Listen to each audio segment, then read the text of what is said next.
kaaga qaba ku duuliyo kuwayada shisheeyaha tabarkow ma dhigane Puntland way iska dhiicisaa Puntland way iska dhiicisaa Puntland way iska dhiicisaa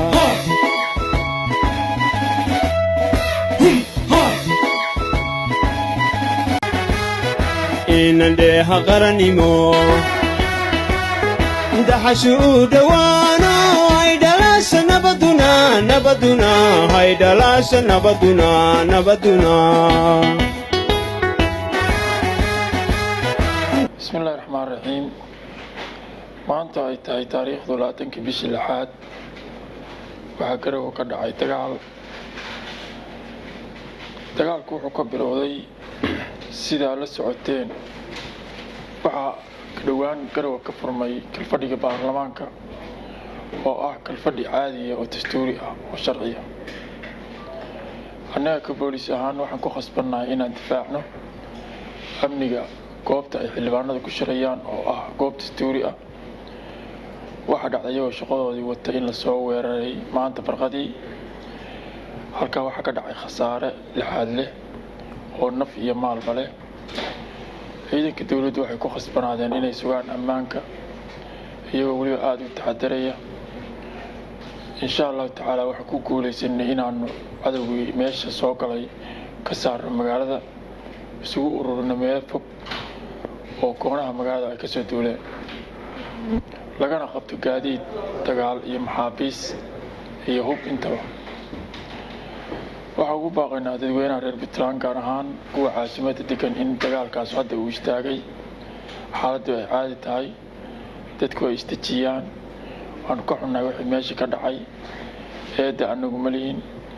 dawladda waa lagu soo duulay ciddii ka dambeysay iyo cid kastoo ku lug lahaydna kiiskaas waa la daba joogaa waxbaana laga qaban doonaa waxaan ku difaacaynaa dawladnimada iyo nidaamka waxaanu ilaalinaynaa amniga caasimadda oo ah meesha ugu muhiimsan oo ay leedahay Puntland oo ay ku yaalaan xarumo runtiina wax kasta oo la rabay in wax lagu xallin karay iyo dadaal kasta oo nabadeed waanu galay waxaanu hor fariisanay annagoo ah wasiiro iyo mas'uuliyiin isimada ugu waaweyn gobolka cid kastaan u tagnay waxba waa laga qaban kari waayay wax kaladkii oo dhan bay ka diideen xal maantana iyagaan soo weeraray insha Allah taala markasta waxaan naga go'an inaanu ilaalino dawladnimada iyo amniga wadanka annagoo og duruufta ay Puntland maanta ku jiro annagoo og cadawga badan aan leenahay annagoo og ceeb inay nagu tahay in maanta dagaal halkaa ka dhaco haddana waxaan dadka reer Puntland u sheegaynaa inay u dulqaataan wax kasta oo dhibaato oo yimaada haddana annaguna ciidamada ammaanka waxaanu u dhaqmaynaa si mas'uuliyad ku jiro wax kasta oo naga horiyaa isku dayaynaa xal inaan keenno laakiin maanta waxaan cadeynaynaa in aan wax kasta oo xal ah wax kasta oo mataqaanaa lagu baajin karo wax aanu samaynay mana aan hor istaagi karin dastuurka iyo sharciga wadanka waa ogtihiin in doorashadii gobol degmooyinka qayb la hor istaagay annagoo dhibaato ka carar aan joojinay doorashadaas maantana waxaan ku soo weeraray golihii dastuuriga ah ee kalfadhiga baarlamaanka dawladda Puntland aad iyo aad baa mahadsantihiin dadku ay istajiyaan isu socodku waa furan yahay magaalada dib lagu soo noqdo ciddii ka hadhay dadkaas gardaraa waxaan ugu baaqaynaa inay nabad ku joogaan wadanka dhibaatada iska daayaan qoryaha iska dhigaan ummadooda ka mid noqdaan kiisiyaasi wax doonaya sharciga wadanka iyo dastuurka u yaala iyo qaynuunka iyo dadweynaha codsigooda iyo rabitaankooda wax ku raadsado waxaan aad ugu hambalyeeynayaa dadweynaha reer Garowe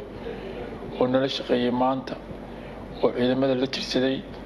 oo ku faraxsanaa in la saaro dadkii soo duulay oo ciidamada amniga dariiqyada biyaha u keenayay oo dumarkii mashxaradayay isbitaaladii la shaqeeyay dadka dhibaatada gaadhay maamulka degmada iyo gobolka oo dadaalka qayb nagala ahaa madaxweynaha oo dulqaad badan iyo mataqaanaa odaynimo iyo mas'uuliyad aan marra la oran doonin ama lagu xaman doonin inuu eed ku yeesho ama ciidamada admigu ay eed ku yeeshaan